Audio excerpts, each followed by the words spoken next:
Nicholas rested his hand on the hard wooden bedroom door, his eyes tightly shut and his lips pursed in a thin line. The headache that banged against the skull made it almost impossible to think straight. For almost a week he hadn't been able to sleep. The haunting image of Belle's dead father always flashed behind his eyes when they began to feel heavy. His whole body was tense as he moved his white-knuckled fist down to the door handle. The cold metal stung his sweaty palm as he turned the handle and entered the room. Stillness engulfed the space in front of him. Every piece of furniture was covered in stained white dust sheets that looked like ghostly figures, giving Nicholas shivers. The daylight from the shuttered window only just lit up the room, giving it an almost blue tint, and where the sunlight shone through, particles of dust swirled around in many thunderstorms. However, Nicholas's eyes were concentrated on the sheet which was draped across the wall. His arm shook as he cautiously wandered over to it. His fingers brushed the fabric, but as his skin connected, an imaginary shock made him recoil, terrified of what lay beneath. He knew that once he looked upon the painting, there was no going back. His long fingers took a hold of the rough fabric and he pulled, sending a cloud of dust up into the air. He turned away to cover his face with his hands, but as the cloud settled, his eyes linked with the painting. A beautiful woman stared down at him. Her luscious brown hair was painted glossy as it fell over her delicate shoulders. Next to her stood a man. His stern expression was interrupted by smile lines that were scattered across his wrinkled face. On the woman's lap sat a young boy, his large blue eyes visibly wet on the canvas. Just beside the woman stood an older boy, his hands tightly holding the collar of his jacket, his stance identical to his father's. Nicholas couldn't remove his stare, his family as they had once been, preserved forever. The heavy curtain rested on the little boy's back, his breath streaming up the cold glass of the window as he watched his brother shouting his name. Nicholas had hidden himself in the dining room, knowing his brother wouldn't dare enter after their father had forbidden the boys to play in there. They had smashed some of the best china and almost given Miss Cote a heart attack. Nicholas could just see his mother strolling round the grounds in her maternity dress, holding the umbrella to shield her pale skin from the unforgiving sun. A smile spread across her face as she saw Raoul running behind the oak tree, searching for Nicholas. The young boy sighed and lightly tapped the window to see if his brother would notice, but it was a feeble effort, and his brother ran out towards the lake. He knew it would be a while before anyone found him. He sat down on the window seat, bringing up his short, chubby legs. He had just had his 6th birthday, and father had brought him a wooden soldier. He reached his hand into his ripped pocket and took out his treasured toy. Running his hand over its rough hair and flicking the wooden sword, he smiled, dimples appearing in his rosy cheeks as he began to play, blocking out the world around him. After a few hours, Nicholas began to get bored. Putting down his toy soldier, he stood up and looked out the window. The sun was beginning to vanish into the horizon, and he couldn't see his brother anywhere. Knocking his hand on the window, he tried to get someone's attention. Suddenly, the curtain whisked open and a short woman with a flushed face stood glaring at the little boy. "Monsieur Nicholas!" she exclaimed, grabbing him by the shirt and pulling him out from the window seat. He struggled in her grip, but couldn't get loose. "Your father won't be happy you were in the dining room. He specifically told you not to go in there." She slapped him lightly on the head and let go of his shirt once they were outside the room. "You won't tell him, will you, Mamie Cote?" His big blue eyes pleaded up at her. She smiled and tapped him on the head. He knew she wouldn't tell him. "Go find your brother. He's been looking for you for hours." He grinned and ran off, his feet drumming on the carpeted floor. A sad smile spread across the maid's face as she thought of what her master had asked her to do. She walked back to the stairs and picked up Nicholas's trunk before heading up to his bedroom. Nicholas ran along the long corridor, the paintings of his ancestors looking down on him in disapproval. He couldn't remove the cheeky smile from his face as he ran out into the gardens. "Raoul!" he shouted, cupping his hands around his mouth. "Raoul!" he shouted again, impatiently. His shoulders slumped as he waited for his brother's reply. Then a boy jumped onto Nicholas's back, screaming and laughing. "I found you! I found you!" he yelled, pointing at him. "That's not fair!" Nicholas whined, crossing his arms over his puffed-up chest. "It is perfectly fair. The aim was for you to hide, and if I found you before dinner time, I would win." Raoul had a smug smile on his face, which grew as his brother's frustration continued to rise. But his bottom lip began to tremble, and tears began to fill his eyes. Raoul stuck his tongue out at his brother, but he quickly stopped and stood up straight as his father strolled out of the house. "Father?" Raoul cautiously inquired as he advanced on his two sons. "Raoul, go back inside." The older of the two boys bowed and scampered back inside, taking a quick glance back at his father and little brother. "Good luck," he whispered towards him, and then he left, not knowing then it would be the last time he would see his little brother. Nicholas stared at his father's feet, his red eyes glistening with tears. "I'm sorry, Father. I didn't mean to go in there. It was just the best hiding place of the hiding places," he stuttered as he tried to find a reason to tell his father. "What?" He shook his head, completely unsure what his son was blabbering about. "Listen, Nicholas." "Henry, what is going on?" Nicholas's mother asked as she walked out of the house to join her husband. Her hand rested on her baby bump. He sighed and turned to his wife. "Nicholas is old enough to be going to boarding school. He is the age my younger brother was when he left, so it is time for Nicholas to go too." He couldn't look at his wife. "Henry, how could you do this without asking me? He is my son as well." She took a step closer, her eyes wide with shock and terror about losing her son. "Go back inside, Gazelle." He raised his voice, a stern expression overtaking his once soft eyes. "Henry!" she shouted at him, but before she could continue, he took a hold of her delicate wrist. "I am your husband, therefore you do as I say." He grabbed tighter, but she struggled in his grasp. "Let go! You're hurting me!" she whimpered, her eyes concentrated on his hand. He stepped closer, still holding tightly to her thin wrist. "You do as I say, woman." He roughly pushed away her arm and turned around, but not before she slapped him around the face and stormed past him, tears burning behind her eyes, ignoring his angry glare as she approached her son. Nicholas's legs trembled as his tear-filled eyes gazed up at his mother. He ran towards her and wrapped his short arms tight around the base of her skirt. Her pale face was taut with hurt, and she carefully kneeled down, her hand stroking his cheek. She brought her lips to his forehead, where she kissed him lightly. Nicholas wrapped his arms around her neck, and she buried her face in his sweet brown curly hair. Nicholas ran his hands through his hair. That had been the last time he had seen his mother. She had died in childbirth a few months later. His brother and father had shortly followed her, the beast's first victims. Nicholas sighed and began to remove the dust sheets from around the room. He knew he had no obligation to do this, but he didn't want the servants to touch his mother's belongings. Before he could continue, a distant pounding of horses' hooves entered his ears, and he turned to look over at the partially closed window. He wasn't expecting anyone. He frowned and looked down at his shabby appearance. Whoever it was wouldn't be pleased to see him like this. Belle sat by the bed, her nightdress draped around her thin body. Her brown hair looked dull as it lay over her right shoulder.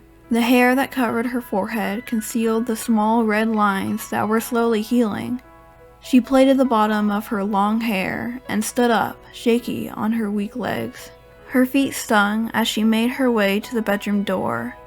Out in the corridor, she could feel a slight breeze traveling through the house, and out of the corner of her eye, she noticed Nicholas dashing back towards his room. Shrugging her shoulders, she used the wall to stable her, as each step felt like needles in her soles. The sound of voices drifted from the hallway, giving Belle a sense of curiosity that made her turn towards the main staircase.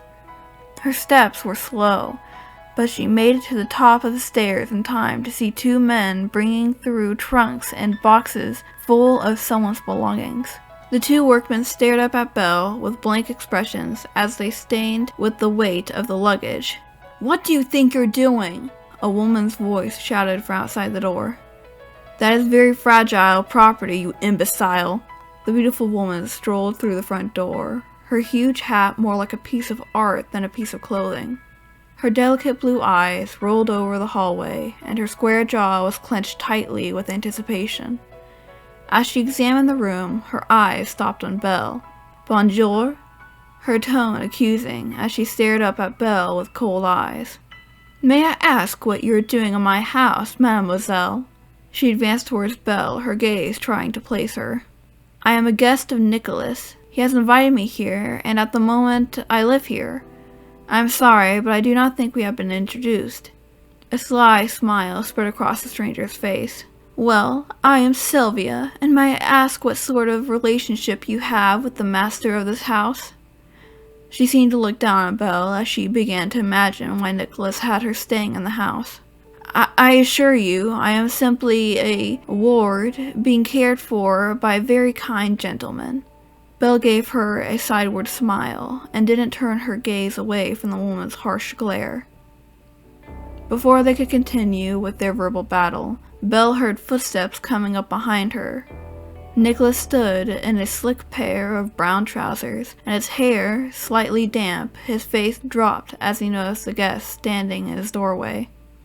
"Hello, brother," Sylvia smirked as she removed her designer white gloves. Belle looked between the two siblings. Their gaze didn't leave each other's faces. Their striking blue eyes were so similar in appearance you could almost mistake them to be identical. All Belle could do was stand and watch as the two of them walked closer to each other. Nicholas was the first to make a move, placing his arms around Sylvia's thin shoulders. "You're back," he softly whispered, muffled by her hazel hair. Sylvia did not return her brother's touch of affection. In fact, her face held a look of disgust at her brother's directness. "Please, Nicholas, no need for such gestures." Her stiff voice was like a hot poker slowly being stabbed into his heart. She took a step away and pushed at his chest, turning her attention back to Belle. "I must insist you introduce me to your lovely friend." Her sarcastic tone didn't lie well with Belle, whose eyes narrowed at the uptight woman. Nicholas's large blue eyes stared and hurt at his little sister. When had she become so cold? It only seemed like yesterday when she had been a cheerful little girl, playing around with her dolls, intent on giving them the best ballroom dance. "This is Annabelle, a guest in my household. She is staying with us for a while. Her carriage was attacked by the monster and..." Nicholas's hand motioned towards Belle, but a smile was interrupted by Sylvia's sudden intake of breath. "Oh, Nicholas!" Sylvia jerked her head towards her brother, an amused smile growing on her red lips. "Don't tell me you still believe in all those heathen myths. I remember you jabbering about that years ago. Monsters, Nicholas. That is something commoners believe in, not us highborns." He stared at the wall just behind his sister's head, unable to look her in the eyes.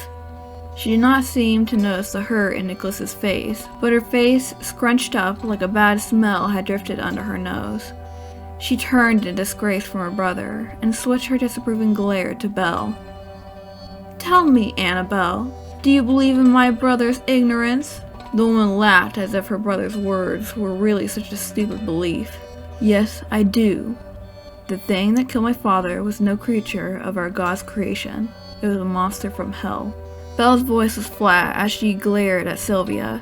She was beginning to very much dislike this woman. Something about her made Belle think of a sly, slinking vixen. Sylvia's smile slowly vanished as she looked between Belle and her brother. "Well, who are you telling me what is right and wrong? I don't even know who you are." She waved in the direction of Belle. For all I know, you could be some present my brother picked up from the sewers in a strange fit of charity." Her eyes narrowed, and she clenched her front teeth together in an almost fox-like hiss. "Annabelle Novikek," Belle stated flatly, trying not to show how much the comments hurt her. "Well, that explains everything." She threw her head back in a fake laugh. "You are of a lower family. None of this is your own fault. Simply who you are." Sylvia waved her hand at Belle and strolled past her, off to find the best room, no doubt, and write a poison-filled letter to a high society friend. Once she had vanished into the depths of the house, Nicholas brought his hurt eyes to Belle's face. "I am so sorry for my sister's behavior." He sighed and ran a rough hand through his short hair. "It's not her fault. She was brought up by her godfather. She has always felt misplaced." Nicholas couldn't look at Belle for too long. He felt so embarrassed and upset at his sister's treatment of her. "No need to apologize. She is your sister. I do not judge people on their family." Belle smiled and gave him a light push on his shoulder. "Thank you." He reached for her hand and squeezed it in an affectionate act. His lost puppy eyes that pulled on Belle's heartstrings were looking at her with such fondness. It lasted too long and made her take a step back, feeling uncomfortable. He coughed and retracted his hand, blinking a few times, making his eyelids stick to the dry surface of his eyes. "Lunch will be at 1. I need to inform the kitchen that another place is needed at the table." Nicholas turned quickly on his heels and jogged down the stairs. Belle was left at the top of the stairs, trying to decide what his actions had meant, and with all her heart, she hoped it wasn't what she thought. Making her way carefully down the main stairs, her eyes ran over the room just like Sylvia's had, trying to see how her face had not lit up. Every wall was decorated in such tasteful decor, it made Belle want to explore each room. Every door had a carved symbol, an indication to what lay behind. Each carving seemed to be so intricate, it made Belle wonder who had been able to do such perfect artwork. The one which drew her attention was the harp entwined in rolls of parchment. Curiosity spread across her pale face as she made her way towards the smell of old books, the sweet smell of words. Pushing the door open, she was met with the walls of spines, every shelf full of stories. Belle was drawn towards a dusty harp that sat in the corner of the room. Her father had given her the option of any musical instrument. Her sisters had chosen piano and singing. But Belle had wanted to play something deep, meaningful, that had more of a magical sound. Belle dragged her sore feet towards the instrument and picked one of the dust-covered strings. The warm note gave her a sense of closeness to her father. He had enjoyed listening to her play. Belle moved the tuning pen, making sure each string was in tune. Moving her head around the room, she searched for a seat or something she could sit on to play. Finding nothing, she picked up the discarded books and began to pile them. Once she was satisfied they would be the right height, she sat down and pulled the instrument towards her left side, and from there she played her father's favorite tunes. For what felt like an eternity, she plucked at the strings, her long fingers elegantly moving over the notes. The melody filled the room, and if Belle closed her eyes, she could imagine her father sitting in his beloved armchair, his eyes shut as he listened to her play. The memory was too painful, and she stopped in mid-bar. Wiping away the tears, she decided to never play that song again. Belle couldn't get out of her corset fast enough. The lunch had been hell. Sylvia had made it her mission to get every piece of information out of her, treating her like an animal to see when she would snap. Belle knew it had been wrong to snap at her, but it was the only way she could stop herself from slapping that smug square grin right off her perfect face. She had called her father a second-class delusional capitalist. She hadn't even known him. Belle tugged at the laces as her breathing became fast and irregular. Nicholas had just sat there, silent, staring at his meal like nothing was happening. As soon as she thought of it, a wave of guilt hit her, and she slumped onto the bed. It wasn't Nicholas's fault. Even if he had shouted at her, Belle would have found it irritating, like she couldn't stand up for herself. She chucked the corset onto the floor and screamed into a pillow, letting the anger seep into the soft feathers. Once she had regained her sanity, Belle began collecting her thoughts. For weeks she had been stuck in this house, unable to walk, move, and explore. She needed a change of scenery somewhere she could forget about high society and Nicholas's overpowering sister. A knock sounded on the door, jolting Belle up from the bed. She glanced down at her chest. The dress was sprawled open at the front. Fumbling around for some sort of cloth to cover herself, she reached for what she thought was her nightgown, and then she shouted for the person to enter. Nicholas strolled in, his eyes to the ground. "I didn't get to comment on your playing this morning." He brought his eyes up from the ground, but as they settled on Belle, they widened, and his next words stumbled out of his mouth. Your top." Belle looked down and realized she had picked up her corset and it wasn't covering most of her chest. She took in a sharp gasp and spun around so her back was facing Nicholas. "It is rude to stare, monsieur." Belle could feel his eyes staring into her back. She sighed. Now she knew her fears were right. He had feelings for her that were not returned. "Pardon me, mademoiselle." He turned away and rested his hand on the doorframe, gulping back his words. "I just came to say your playing reminded me of my mother. It was the most beautiful thing to enchant this house since her death, so thank you." He left before Belle could put together an answer. How could he anger her one minute and then break her heart the next? Every time she thought it best to leave, her mind would feel sorry for him. Maybe a companion was all he wanted. Belle had been fine with marring, without love before. Why now was she so against it?